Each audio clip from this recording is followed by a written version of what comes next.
12월에 찬바람이 매서웠던 그날, 저는 평소처럼 거실 소파에 앉아 드라마를 보고 있었습니다. 남편은 저녁 약속이 있다며 일찍 나갔고, 저는 혼자 간단히 저녁을 먹고 TV를 켜둔 채 멍하니 시간을 보내고 있었죠. 시계를 보니 밤 10시가 넘어가고 있었습니다. 남편한테 언제 들어오냐고 문자를 보냈지만 답이 없었습니다. 술자리가 길어지면 원래 연락이 뜸한 사람이니까 크게 신경 쓰지 않았어요. 그런데 자정이 넘어서까지 남편에게서 아무 연락이 없었습니다. 전화를 걸어봐도 받지 않았어요. 이상하다 싶어서 한두 번 더 전화를 걸었지만 계속 신호만 가고 받지 않더군요. 막 잠들려던 참인데 새벽 1시쯤 갑자기 핸드폰이 울렸습니다. 모르는 번호였어요. 이 시간에 누가 전화를 하나 싶어서 받았더니 응급실 간호사라고 했습니다. 환자분 보호자이신가요? 김민수 씨 맞으시죠? 심장이 철렁 내려앉았습니다. 응급실이라니. 남편한테 무슨 일이 생긴 걸까요? 네, 맞아요. 무슨 일이에요? 남편이 왜 거기 있어요? 환자분이 길에서 쓰러져서 119로 이송되셨어요. 지금 응급실에서 검사 중이시고요. 빨리 오셔야 할 것 같습니다. 손이 떨렸습니다. 급히 옷을 챙겨 입고 택시를 잡아타고 병원으로 달려갔습니다. 새벽 거리는 텅 비어 있었고 택시 안은 너무 조용했어요.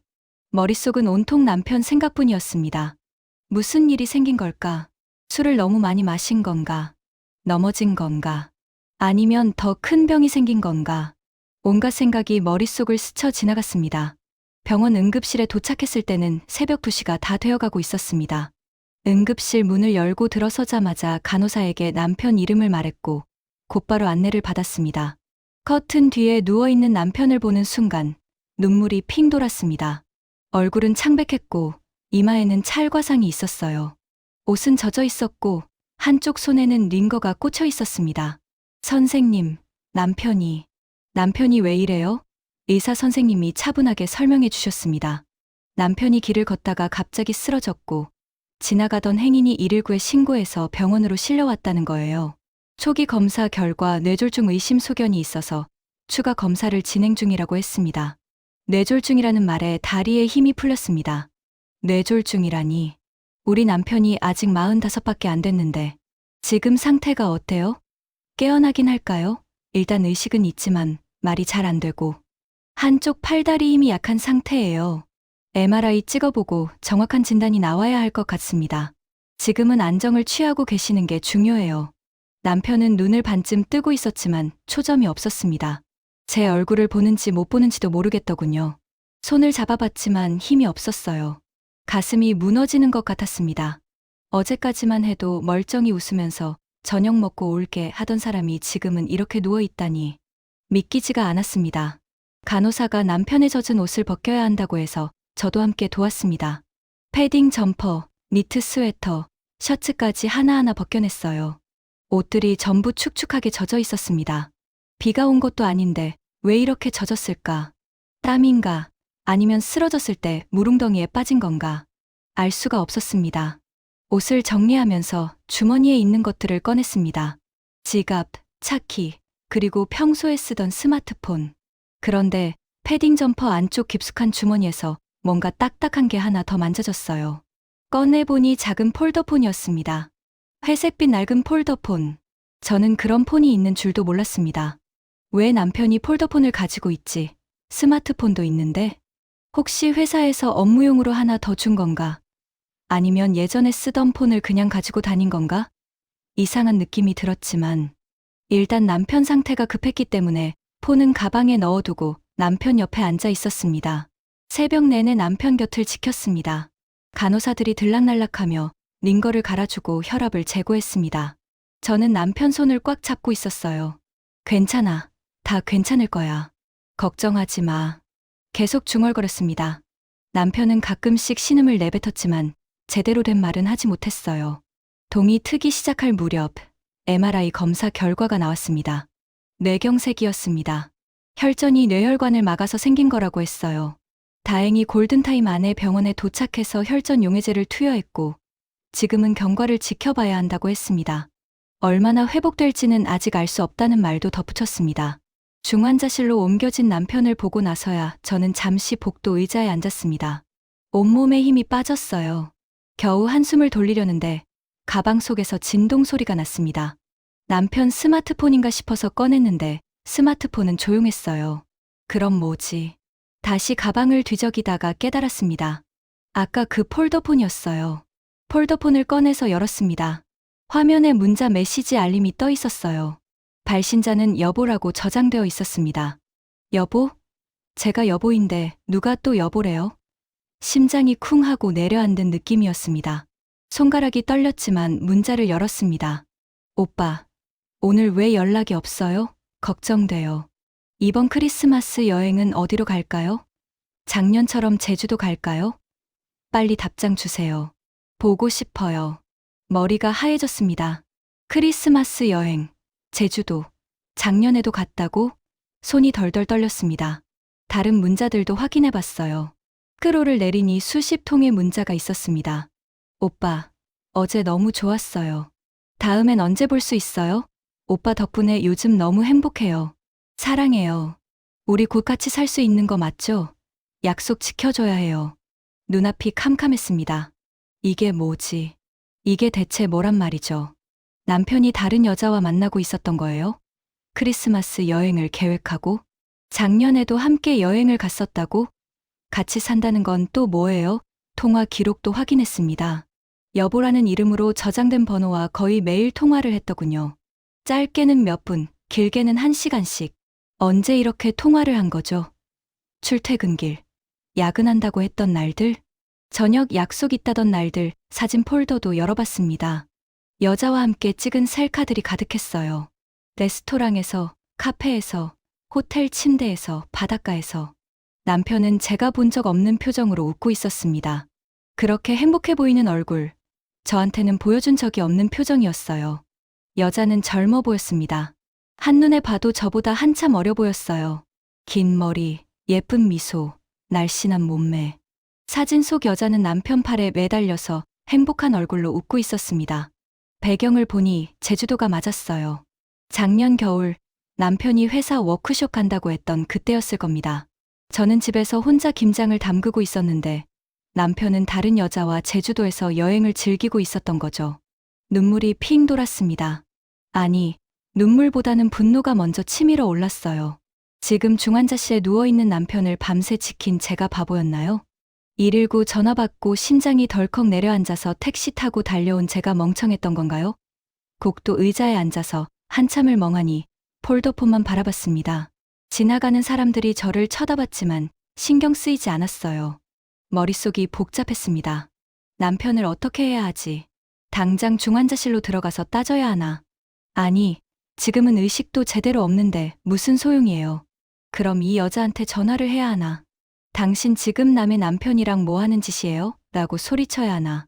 하지만 몸이 움직이지 않았습니다. 그저 폴더폰만 손에 쥔 채 멍하니 앉아 있었어요. 간호사가 와서 보호자님, 괜찮으세요? 얼굴이 안 좋아 보이는데. 라고 물었지만 네, 괜찮아요 라고만 대답했습니다. 해가 떠올랐습니다. 병원 창문으로 아침 햇살이 들어왔어요. 사람들이 하나둘 병원에 도착하기 시작했고 복도는 점점 북적여졌습니다. 저는 여전히 그 자리에 앉아서 폴더폰을 들여다보고 있었습니다. 문자를 다시 한번 읽었습니다. 이번 크리스마스 여행은 어디로 갈까요? 크리스마스가 일주일 남았어요. 남편은 저한테 올해는 집에서 조용히 보내자고 했었습니다. 회사 일이 바쁘고 피곤하다고요. 저는 그래, 그럼 집에서 맛있는 거 해먹고 영화나 보자고 했었죠. 그런데 사실은 다른 여자와 여행 계획을 세우고 있었던 거예요. 폴더폰 속 통화 기록을 다시 보니 어제 저녁에도 그 여자와 통화를 했더군요. 저녁 약속 있다고 나가기 직전에요. 30분 넘게 통화했습니다. 무슨 얘기를 그렇게 오래 했을까요? 사랑한다고? 보고 싶다고? 빨리 만나고 싶다고? 문득 지난 몇 년간의 기억들이 주마등처럼 스쳐 지나갔습니다. 남편이 야근이 잦아진 것도, 주말 출근이 늘어난 것도, 저녁 약속이 많아진 것도 모두 그 여자 때문이었을 거예요. 회사 일이 많아져서 라던 말들이 전부 거짓이었던 거죠. 작년 제 생일날도 생각났습니다. 남편이 갑자기 출장을 간다고 했었어요. 어쩔 수 없다고, 미안하다고 했죠. 저는 혼자 케이크를 사서 집에서 먹었습니다. 그런데 폴더폰 사진을 보니 그날 남편은 그 여자와 함께 바닷가에 있었더군요. 생일 케이크 사진도 있었어요. 초를 켜고 함께 찍은 셀카. 제 생일날 다른 여자를 위해 케이크를 준비했던 거예요. 손에 쥔 폴더폰이 너무 무거웠습니다. 이걸 바닥에 내던져버리고 싶었어요. 아니, 남편 얼굴에 던져버리고 싶었습니다. 이게 뭐예요? 이게 대체 뭐냐고요? 소리치고 싶었어요. 하지만 중환자실 앞이었습니다. 남편은 지금 생사의 기로에 있어요. 의사 선생님 말로는 다음 48시간이 중요하대요. 혹시라도 더 큰 문제가 생길 수 있다고, 합병증이 올 수 있다고 했습니다. 그래서 저는 보호자로서 여기 있어야 했어요. 간호사들이 부르면 대답해야 하고, 서류에 사인도 해야 하고, 치료비도 내야 했습니다. 오전 10시쯤 중환자실 면회 시간이 됐습니다. 저는 폴더폰을 가방 깊숙이 넣고 중환자실로 들어갔어요. 남편은 여전히 링거를 맞으며 누워 있었습니다. 얼굴색은 조금 나아 보였지만 여전히 의식은 또렷하지 않았어요. 당신, 나 알아봐요? 남편이 눈을 깜빡였습니다. 입술이 움직였지만 말은 나오지 않았어요. 한쪽 팔을 들어보려고 했지만 힘이 없어서 그대로 떨어졌습니다. 그 모습을 보니 또 가슴이 아파왔어요. 화가 나고 배신감이 들면서도 동시에 걱정이 되는 거예요. 이게 무슨 감정인지 모르겠더군요. 간호사가 와서 보호자님, 환자분한테 말 많이 걸어주세요. 들린다고 하니까 계속 얘기해 주시면 좋아요라고 했습니다. 말을 걸어주라고요? 무슨 말을요? 당신 폴더폰에서 다른 여자 문자 봤어요 라고 할까요? 크리스마스 여행 가려던 거 다 알아요 라고 할까요? 하지만 입 밖으로 나온 말은 달랐습니다. 괜찮아요. 걱정하지 마요. 다 나을 거예요. 제 입에서 자동으로 나오는 말들이었어요. 수십 년을 함께 산 아내로서 익숙하게 나오는 말들. 증오와 사랑이 뒤섞인 이 복잡한 감정 속에서도 저는 남편 손을 잡고 있었습니다. 면회 시간이 끝나고 다시 복도로 나왔습니다. 이때 폴더폰에서 또 진동이 울렸어요. 또 그 여자였습니다. 오빠, 왜 연락이 없어요? 무슨 일 있어요? 걱정돼서 미치겠어요. 전화 좀 받아줘요. 손이 떨렸습니다. 전화를 걸어야 하나? 이 여자한테 남편이 지금 중환자실에 누워있다고 말해줘야 하나? 아니면 그냥 무시해야 하나? 복도 끝 창가로 걸어가서 밖을 내다봤습니다. 겨울 하늘은 맑았어요. 사람들은 평범한 하루를 보내고 있었습니다. 출근하고, 점심 먹고, 커피 마시고. 그런데 저는 여기서 남편이 살아날지 죽을지 모르는 상황에서 동시에 남편의 배신을 확인하고 있었습니다. 얼마나 서 있었을까요? 핸드폰이 울렸어요. 이번엔 제 핸드폰이었습니다. 시어머니였어요. 남편 상태를 물어보시는 전화였습니다. 네, 어머니. 지금 중환자실에 있어요. 뇌경색이래요. 의사 선생님이 지켜봐야 한대요. 시어머니는 울먹이시면서 내가 지금 기차 타고 갈게. 우리 아들 부탁해라고 하셨습니다. 전화를 끊고 한숨을 쉬었습니다. 시어머니가 오시면 어떻게 하죠? 폴더폰 얘기를 해야 하나요? 아니면 숨겨야 하나요? 시어머니도 모르셨을 거예요. 아들이 다른 여자와 몇 년째 만나고 있다는 걸. 시어머니가 도착하신 건 오후 2시쯤이었습니다. 기차역에서 택시를 타고 오셨는데 얼굴이 새하얗더군요. 중환자실 앞에서 만난 시어머니는 제 손을 꽉 잡으시며 물었습니다. 민수가, 우리 민수가 정말 많이 아파? 네, 어머니. 뇌경색이라고 해요. 지금은 안정적이지만 계속 지켜봐야 한대요. 어쩌다가 이런 일이. 아직 젊은 사람이. 시어머니는 면회 시간까지 기다렸다가 중환자실로 들어가셨습니다. 저도 함께 들어갔어요. 시어머니는 아들 손을 잡고 한참을 우시더군요. 엄마 왔어. 민수야. 괜찮아. 다 나을 거야. 반복해서 말씀하시는 목소리가 떨렸습니다. 남편은 여전히 제대로 반응하지 못했어요. 눈은 뜨고 있었지만 초점이 없었고 말도 제대로 하지 못했습니다. 시어머니는 그런 아들을 보며 계속 눈물을 흘리셨어요. 면회가 끝나고 나와서 시어머니와 함께 병원 식당으로 갔습니다. 아침부터 아무것도 못 드셨을 테니 뭐라도 드셔야 한다고 했죠. 하지만 시어머니도 저도 밥이 넘어가지 않았습니다. 국물만 몇 숟가락 뜨고는 숟가락을 내려놓으셨어요. 내가 고생이 많구나. 밤새 잠도 못 잤을 텐데. 괜찮아요, 어머니. 남편이 깨어나는 게 중요하죠. 의사 선생님이 뭐래? 완전히 회복할 수 있대? 글쎄요. 아직은 지켜봐야 한대요. 재활 치료도 해야 할 것 같고요. 시어머니는 한숨을 쉬셨습니다. 애들은 우리 손주들한테는 얘기했어? 저희는 딸 둘이 있습니다. 큰 딸은 대학생이고 작은 딸은 고등학생이에요. 아직 아이들한테는 얘기 안 했다고 하니까 시어머니가 그래, 아이들 놀라면 안 되니까 좀 괜찮아지면 얘기하자고 하시더군요. 식당에서 나와 복도 의자에 앉았습니다. 시어머니는 내가 여기 있을 테니까 너 좀 쉬어라고 하셨지만 저는 그럴 수가 없었어요. 가방 속 폴더폰이 계속 신경 쓰였습니다. 시어머니 앞에서 꺼낼 수도 없고 그렇다고 화장실에 가서 확인할 용기도 나지 않았어요.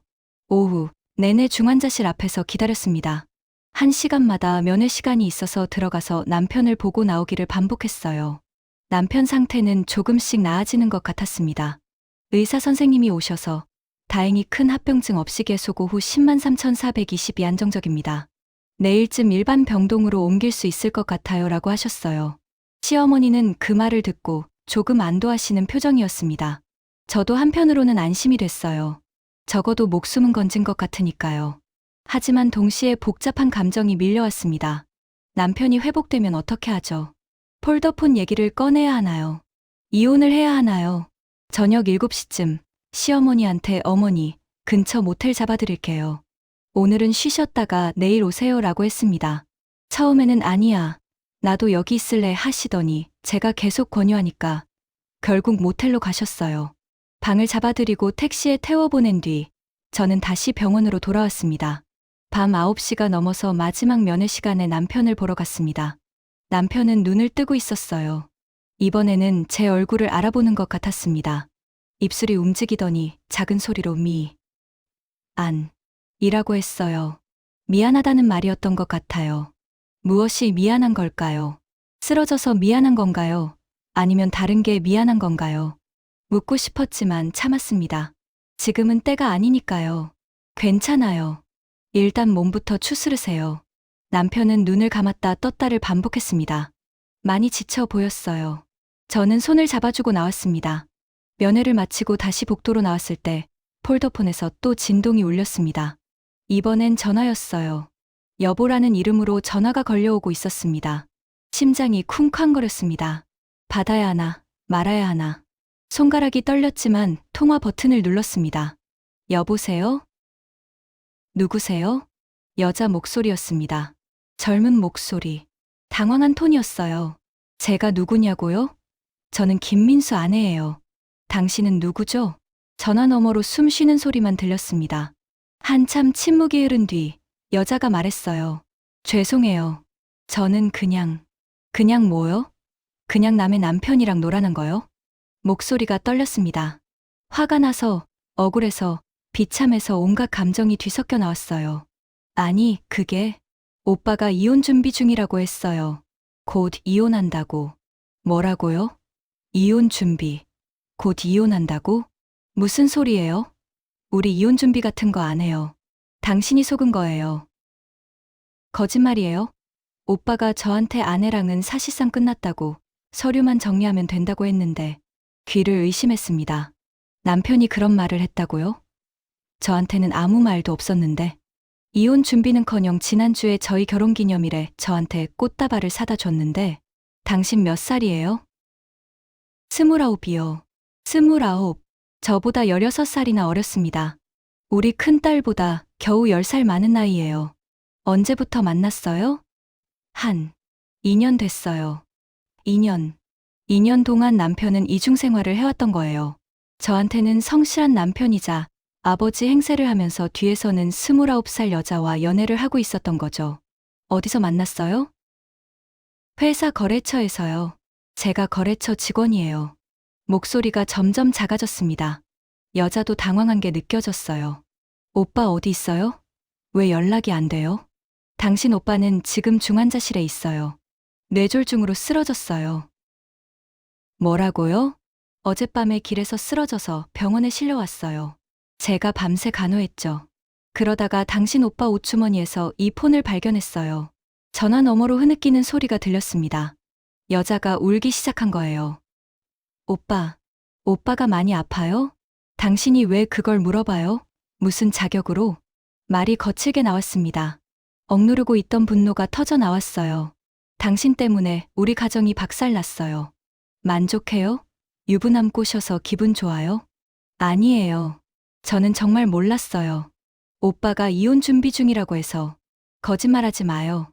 결혼 반지 안 보였어요? 명절 때 못 만나는 거 이상하게 생각 안 했어요? 오빠가 반지는 일 때문에 안 낀다고 했고, 명절엔 부모님이 아프셔서 병원 간다고. 한숨이 나왔습니다. 남편이 얼마나 치밀하게 거짓말을 해왔는지 알 수 있었어요. 이제 알았으면 됐죠? 당신 오빠는 당신한테 거짓말한 거예요. 그러니까 이제 그만 연락하세요. 우리 가정에 더 이상 피해주지 말고. 하지만은 무슨 하지만이에요. 당신이 무슨 권리로 지금 남의 남편한테 집착해요? 목소리가 높아졌습니다. 복도에 있던 다른 사람들이 저를 쳐다봤어요. 저는 화장실 쪽으로 걸어가며 계속 말했습니다. 당신이 29이면 분별력 있는 나이 아니에요? 유부남인 줄 정말 몰랐어요? 아니면 알면서도 만난 거 아니에요? 정말 몰랐어요. 오빠가 아내랑 끝났다고, 곧 이혼한다고. 그래요. 당신은 순진한 피해자고 우리 남편만 나쁜 사람이에요? 그렇게 믿고 싶으면 믿어요. 하지만 이제 끝이에요. 다시는 연락하지 마세요. 전화를 끊으려는데 여자가 소리쳤어요. 저 임신했어요. 손에서 폰이 떨어질 뻔했습니다. 뭐라고요? 임신. 뭐라고 했어요? 저 임신 2달째예요. 오빠, 아기예요. 머리가 하얘졌습니다. 임신. 그 여자가 남편 아이를 가졌다고? 다리에 힘이 풀려서 화장실 벽에 기댔습니다. 거짓말이죠. 거짓말이라고 해요. 거짓말 아니에요. 병원에서 확인했어요. 오빠한테 말하려고 했는데 연락이 안 돼서 눈물이 핑 돌았습니다. 이게 무슨 상황이에요? 남편은 중환자실에 누워있고 다른 여자는 남편 아이를 임신했다고 하고 이게 대체 무슨 드라마예요? 나 혼자 키울 수 없어요. 오빠가 책임져야 해요. 책임. 무슨 책임? 당신이 알아서 처리하세요. 어떻게 그런 말을 하냐고요? 당신이 어떻게 그런 짓을 했어요? 유부남 아이를 가지면서 저는 오빠 믿었어요. 오빠가 이혼한다고 했고 우리 같이 살 거라고 약속했어요. 약속은 무슨 약속? 그게 다 거짓말이에요. 남편은 저랑 이혼할 생각 없어요. 목소리가 울음 섞여 나왔습니다. 화장실 문을 열고 들어온 사람이 놀라서 쳐다봤지만 신경 쓸 겨를이 없었어요. 제발, 오빠 좀 깨우세요. 오빠랑 얘기해야 해요. 깨우라고요? 지금 의식도 제대로 없는데. 그리고 깨어나도 당신한테 연락 안 갈 거예요. 알았어요? 안 돼요. 저 정말 오빠 사랑해요. 오빠 없이는 못 살아요. 그건 제가 알 바 아니에요. 당신 인생 당신이 알아서 하세요. 전화를 끊어버렸습니다. 손이 부들부들 떨렸어요. 폴더폰을 세면대 위에 내려놓고 거울을 봤습니다. 거울 속 제 얼굴은 창백했고 눈은 충혈되어 있었어요. 임신. 그 여자가 남편 아이를 임신했다니. 이제 어떡하죠? 어떻게 해야 하죠? 세면대에 손을 짚고 한참을 서 있었습니다. 눈물이 났어요. 화가 나서, 억울해서, 비참해서 나오는 눈물이었습니다. 왜 나한테 이런 일이 생기는 걸까요? 나는 평범하게 가정을 지키며 살았을 뿐인데. 한참 후에 화장실에서 나왔습니다. 복도로 걸어가는데 다리가 휘청거렸어요. 벤치에 앉아서 폴더폰을 다시 열어봤습니다. 여자한테서 문자가 와 있었어요. 죄송해요. 정말 몰랐어요. 하지만 제 아기는 죄가 없어요. 오빠가 책임져야 해요. 제발 오빠 깨우면 연락해 주세요. 눈을 감았습니다. 이 상황을 어떻게 해결해야 할까요? 남편한테 따져야 하나요? 이혼을 해야 하나요? 아니면 참고 살아야 하나요? 머릿속이 복잡했습니다. 그때 간호사가 다가왔습니다. 보호자님, 환자분 상태 좀 이상해요. 빨리 와보세요. 심장이 덜컥 내려앉았습니다. 급히 일어나서 중환자실로 뛰어갔습니다. 남편은 갑자기 경련을 일으키고 있었어요. 의료진이 우르르 달려와서 응급처치를 했습니다. 보호자님은 밖에서 기다려주세요. 밖으로 밀려났습니다. 중환자실 문 앞에서 멍하니 서 있었어요. 안에서는 의료진들이 분주하게 움직이는 게 보였습니다. 남편한테 무슨 일이 생긴 걸까요? 1시간쯤 지났을까요? 의사 선생님이 나오셨어요. 표정이 심각했습니다. 환자분이 2차 뇌경색이 왔습니다. 처음 막혔던 혈관 근처에 또 혈전이 생긴 거예요. 그럼 어떻게 되는 거예요? 지금 응급처치는 했지만 상태가 좋지 않습니다. 다시 중환자 관찰이 필요해요. 최악의 경우. 의사 선생님은 말을 흐렸습니다. 최악의 경우라는 말이 무엇을 의미하는지는 알 수 있었어요. 다리에 힘이 풀렸습니다. 선생님, 제발, 제발 우리 남편 살려주세요. 최선을 다하겠습니다. 일단 지켜봐야 해요. 의사 선생님이 들어가시고 저는 그 자리에 주저앉았습니다. 복도 바닥에 털썩 앉아서 고개를 숙였어요. 눈물이 주르륵 흘러내렸습니다. 남편을 살려야 해요. 아무리 화가 나고 배신감이 들어도 이렇게 죽으면 안 돼요. 아직 따져야 할 것도 많고, 해결해야 할 것도 많고, 아이들도 있는데, 이렇게 가버리면 안 돼요. 손을 모으고 기도했습니다.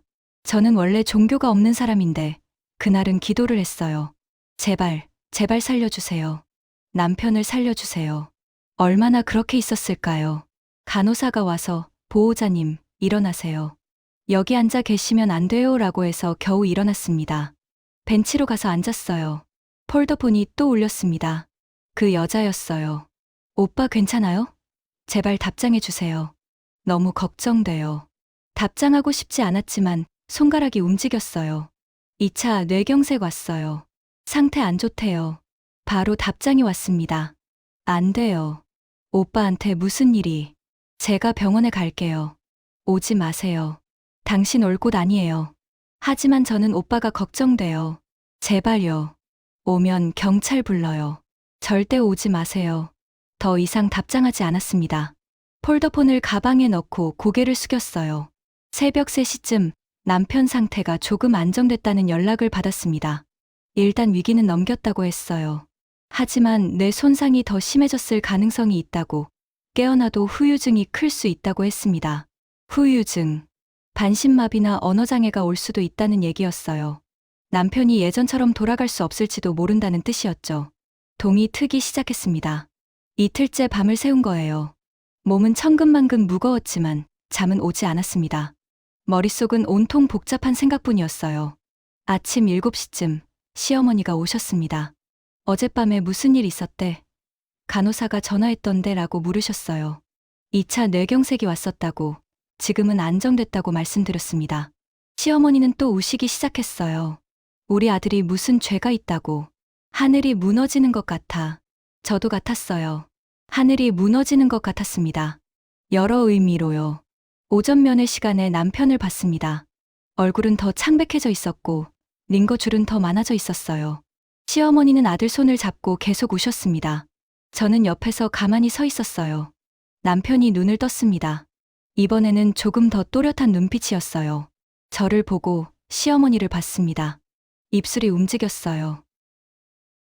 엄마, 미안해. 시어머니는 더 크게 우셨습니다. 아니야, 미안할 거 없어. 엄마가 미안하지. 엄마가 건강하게 못 키워서. 저는 아무 말도 하지 않았습니다. 그저 남편을 내려다볼 뿐이었어요. 남편과 눈이 마주쳤습니다. 남편 눈에서 눈물이 흘러내렸어요. 무엇이 미안한 걸까요? 쓰러진 게 미안한 건가요?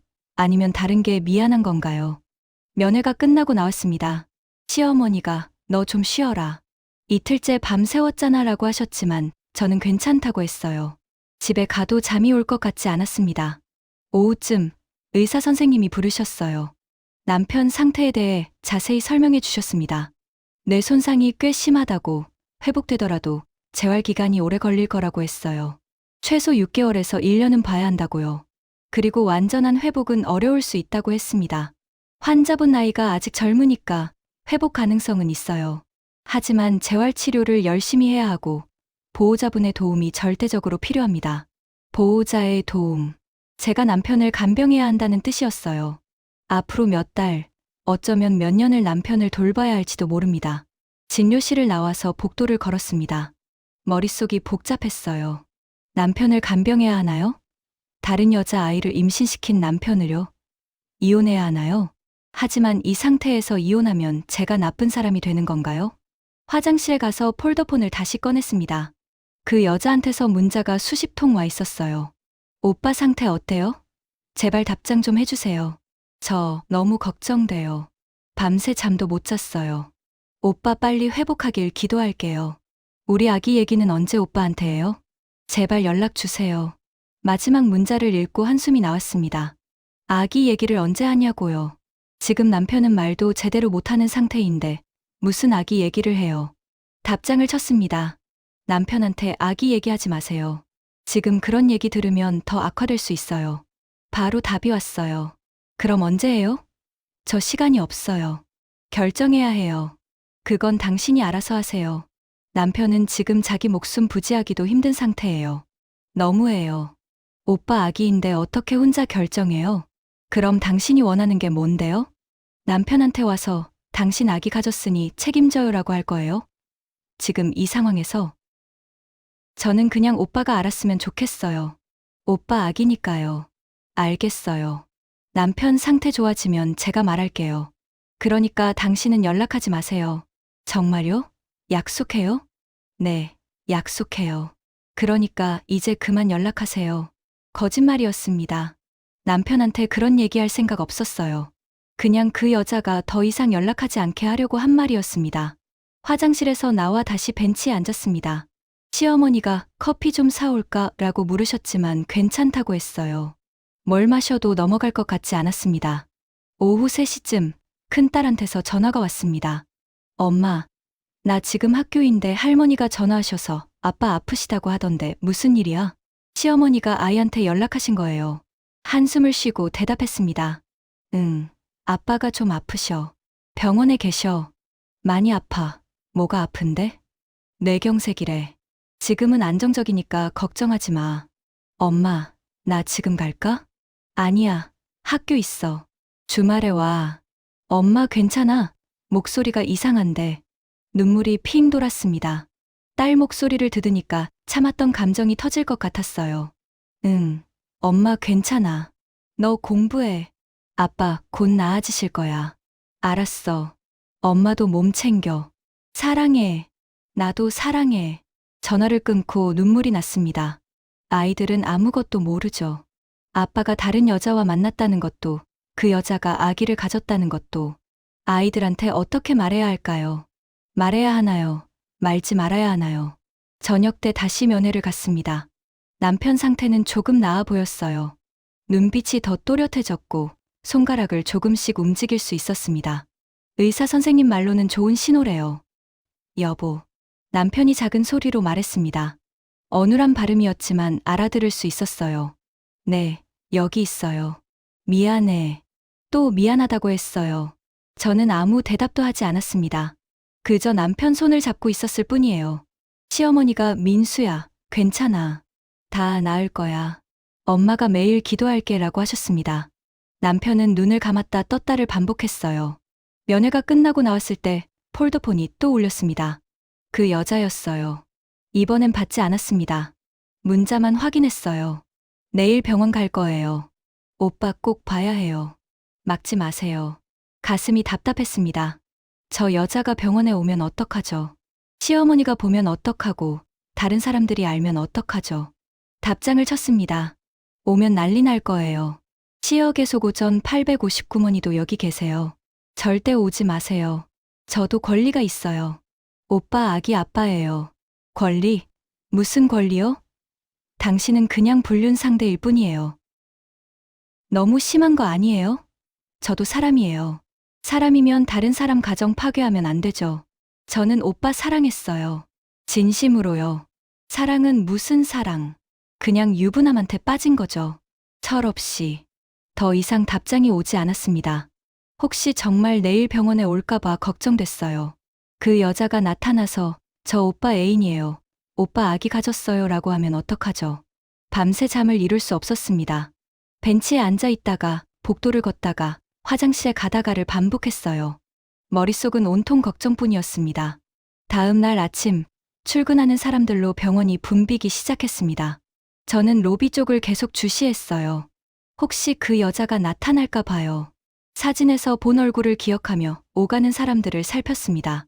오전 10시쯤 젊은 여자 한 명이 안내 데스크에서 뭔가 물어보고 있었어요. 긴 머리, 날씬한 몸매. 사진에서 본 그 여자 같았습니다. 심장이 쿵 내려앉았어요.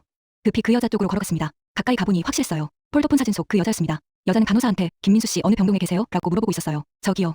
여자가 돌아왔습니다. 얼굴이 창백했고 눈이 부서 있었어요. 밤새 운 흔적이 역력했습니다. 아줌마가 오빠 아내분이시죠? 아줌마라고요?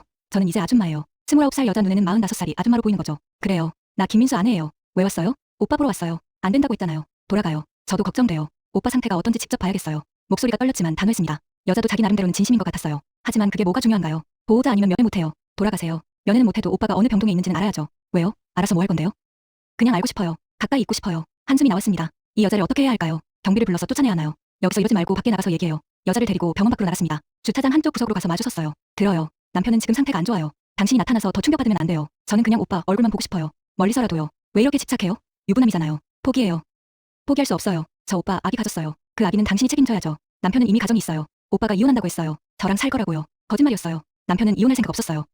어떻게 그럴 수가. 오빠가 저한테 거짓말을. 여자가 무너지듯 주저앉았습니다. 주차장 바닥에 털썩 앉아서 울기 시작했어요. 지나가는 사람들이 쳐다봤지만 여자는 신경 쓰지 않고 계속 울었습니다. 2년이에요. 2년 동안 오빠 믿고 기다렸어요. 오빠가 이혼하면 같이 살 수 있다고 믿었어요. 처음으로 여자가 불쌍하게 느껴졌습니다. 물론 여자도 잘못했지만 남편한테 속은 건 사실이니까요. 남편이 이혼 준비 중이라고 곧 같이 살 수 있다고 거짓말을 했으니까요. 일어나요. 여기서 이러지 말고. 여자를 일으켰습니다. 여자는 계속 눈물을 흘리며 말했어요. 저 어떡해요. 아기는 어떡하고. 저 혼자는 못 키워요. 그건 제가 어떻게 해줄 수 없어요. 아줌마 제발요. 오빠한테 얘기해주세요. 제가 아기 가졌다고요. 지금은 안 돼요. 남편 상태가 안정될 때까지는. 그럼 언제요? 저 시간이 없어요. 빨리 결정해야 해요. 여자가 제 팔을 붙잡았습니다. 눈물 범벅이 된 얼굴로 애원했어요. 아줌마가 오빠한테 이혼해달라고 해주세요. 제발요. 저 정말 오빠 없이는 못 살아요. 손을 뿌리쳤습니다. 당신 지금 무슨 말 하는지 알아요? 나한테 남편이랑 이혼하라고? 저도 이게 말이 안 되는 거 알아요. 하지만 저는 정말 됐어요. 더 이상 얘기 안 해요. 집에 가세요. 돌아서려는데 여자가 또 붙잡았어요. 제발 오빠 한 번만 보게 해주세요. 딱 한 번만요. 멀리서라도 좋아요. 여자 눈을 봤습니다. 간절한 눈빛이었어요. 진심으로 남편을 걱정하고 있는 것 같았습니다. 한숨을 쉬었어요. 병동 앞까지만 가요. 들어갈 수는 없어요. 정말요? 감사해요, 아줌마. 여자를 데리고 병원 안으로 들어갔습니다. 엘리베이터를 타고 남편이 있는 층으로 올라갔어요. 복도까지 왔을 때 시어머니가 보였습니다. 깜짝 놀라서 여자를 복도 구석으로 밀었어요. 여기서 기다려요. 시어머니 계셔요. 시어머니한테 가서 어머니 커피 좀 사올게요. 뭐 드실래요? 라고 했습니다. 시어머니를 카페테리아로 모시고 갔어요. 커피를 사드리고 좀 천천히 드세요. 제가 병실 지킬게요 라고 하고 다시 올라왔습니다. 복도 구석에 여자가 서 있었어요. 병실 쪽을 바라보고 있었습니다. 저기 보여요? 저 병실이에요. 하지만 들어갈 수는 없어요. 문 앞까지만 가도 될까요? 안 돼요. 간호사들이 보면 이상하게 생각해요. 알겠어요. 여기서 볼게요. 여자는 그 자리에 서서 병실 쪽을 바라봤습니다. 물론 병실 안은 보이지 않았어요. 문이 닫혀 있었으니까요. 하지만 여자는 그저 그 방향을 바라보며 서 있었습니다.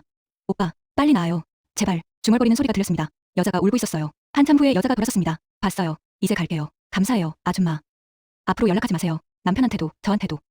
알겠어요. 여자는 고개를 숙이고 엘리베이터 쪽으로 걸어갔습니다. 뒷모습이 쓸쓸해 보였어요. 엘리베이터 문이 닫히고 여자가 사라졌습니다. 한숨을 쉬고 병실로 돌아갔습니다. 남편은 여전히 링거를 맞으며 누워 있었어요. 의식은 있었지만 말은 여전히 어눌했습니다. 여보, 고마워. 남편이 작은 소리로 말했습니다. 뭐가요? 돌봐줘서. 눈물이 핑 돌았습니다. 고맙다고요? 당신이 뭘 저한테 고맙다고 해요? 다른 여자와 놀아나고 그 여자 아이까지 가지게 하고 저한테는 거짓말만 해놓고 이제 와서 고맙다고요? 하지만 그 말을 입 밖으로 내지는 못했습니다. 남편은 지금 한다니까요. 아픈 사람한테 화를 낼 수는 없었어요. 쉬세요. 그렇게만 말하고 의자에 앉았습니다. 남편은 눈을 감았어요. 다음 날 남편이 일반 병동으로 옮겨졌습니다. 상태가 많이 안정됐다는 거였어요. 의사 선생님은 이제 재활치료를 시작해야 한다고 했습니다. 물리치료, 언어치료를 매일 받아야 한다고요. 시어머니는 내가 있을 테니까 너는 집에 가서 좀 쉬어라고 하셨습니다. 사흘째 병원에서 지낸 저는 정말 지쳐 있었어요. 집에 가서 씻고 잠이라도 자야 할 것 같았습니다. 그럼 오늘은 집에 갔다가 내일 올게요, 어머니. 그래, 그렇게 해. 옷도 좀 챙겨와. 민수 옷도. 집으로 돌아왔습니다. 텅 빈 집은 쓸쓸했어요. 아이들은 학교에 가고 없었고 남편은 병원에 있고 혼자 남은 집은 너무 조용했습니다. 샤워를 하고 침대에 누웠습니다. 머리를 대는 순간 눈물이 났어요. 그동안 참았던 감정이 한꺼번에 터져나왔습니다. 베개를 끌어안고 한참을 울었어요. 왜 이렇게 됐을까요? 우리 뭐가 잘못했을까요? 남편이 왜 다른 여자를 만난 걸까요? 제가 부족했나요? 제가 뭘 잘못한 걸까요? 한참을 울다가 잠이 들었습니다. 깊은 잠이었어요. 얼마나 잤을까요? 전화벨 소리겠습니다. 시계를 보니 저녁 7시였어요. 5시간을 잔 거예요. 전화는 시어머니였습니다. 민수가 깨어났어. 말도 좀 하고. 빨리 와봐. 급히 옷을 입고 병원으로 갔습니다. 병실에 들어서니 남편이 침대에 반쯤 일어나 앉아 있었어요. 시어머니가 물을 떠다 주고 있었습니다. 여보, 남편이 저를 보고 말했습니다. 아직 어눌했지만 전보다는 훨씬 나았어요. 상태가 좀 나아진 것 같네요.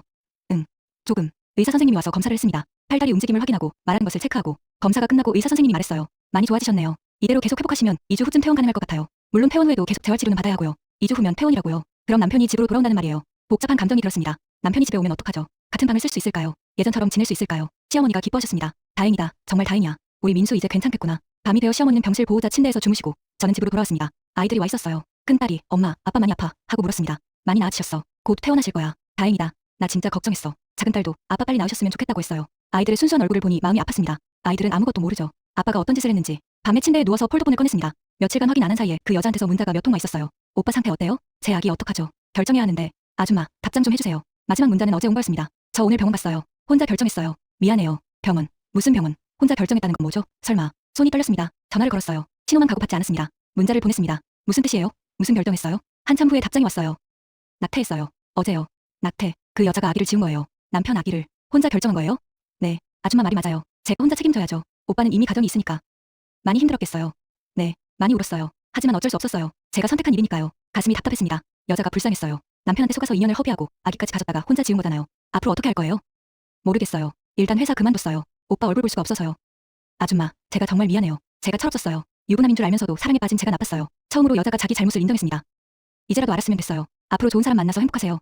감사해요. 아줌마도 행복하세요. 오빠 잘 부탁해요. 그렇게 대화가 끝났습니다. 그 여자와의 마지막 대화였어요. 폰을 내려놓고 천장을 바라봤습니다. 이제 어떻게 해야 할까요? 남편과 계속 살아야 하나요? 아니면 이혼해야 하나요? 머릿속이 복잡했습니다. 답은 쉽게 나오지 않았어요. 2주 후 남편이 퇴원했습니다. 걸음은 아직 불편했지만 혼자 걸을 수 있었어요. 말도 많이 나아졌습니다. 시어머니와 저 그리고 아이들이 함께 남편을 집으로 모셨습니다. 집에 도착해서 남편을 방에 눕혔습니다. 남편은 피곤한 듯 눈을 감았어요. 아이들은 아빠 푹 쉬세요 하고 나갔고 시어머니는 부엌에서 뭔가 준비하고 계셨습니다. 저는 남편 옆에 앉았습니다. 한참을 가만히 있다가 입을 열었어요.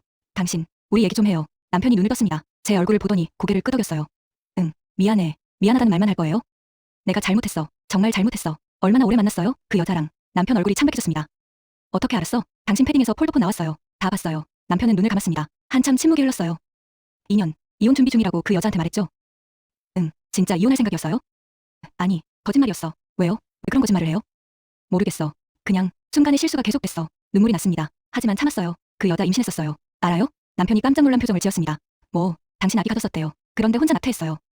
그게 당신이 책임질 수 없으니까 혼자 결정한 거예요. 당신은 알 자격도 없는 사람이니까. 남편이 울기 시작했습니다. 얼굴을 손으로 가리고 흐느꼈어요. 미안해. 정말 미안해. 내가 정말 쓰레기야. 이혼할래요? 남편이 고개를 들었습니다. 눈물 범벅인 얼굴로 저를 봤어요. 싫어. 이혼하기 싫어. 왜요? 당신은 그 여자 사랑한 거 아니에요? 아니야. 나는 너를 사랑해. 착각했어. 한순간 정신없어서. 하지만 내가 소중해. 우리 가족이 소중해. 믿을 수 없어요. 제발 한 번만 용서해줘. 다시는 이런 일 없을 거야. 내가 바보 같았어. 남편이 제 손을 잡았습니다. 힘없는 손이었어요. 저는 손을 빼지 않았습니다. 그렇다고 잡아주지도 않았어요. 그저 그대로 있었습니다. 생각해 볼게요. 그렇게 말하고 방을 나왔습니다. 복도에 서서 눈물을 닦았습니다. 이혼해야 할까요? 아니면 용서해야 할까요? 답은 아직 모르겠습니다. 하지만 한 가지는 확실합니다. 우리 관계는 예전 같을 수 없다는 것. 신뢰는 이미 깨졌으니까요. 앞으로 어떻게 살아야 할지 그건 시간이 알려주겠죠. 지금은 그저 하루하루를 견디는 수밖에 없습니다. 패딩 속에서 나온 그 폴더폰처럼 우리 결혼 생활에도 숨겨진 비밀이 있었고 그게 터져버렸으니까요. 이제 남은 건 이 잔해 속에서 뭔가를 다시 만들어갈 수 있을지 아니면 완전히 무너뜨릴지를 결정하는 것뿐입니다.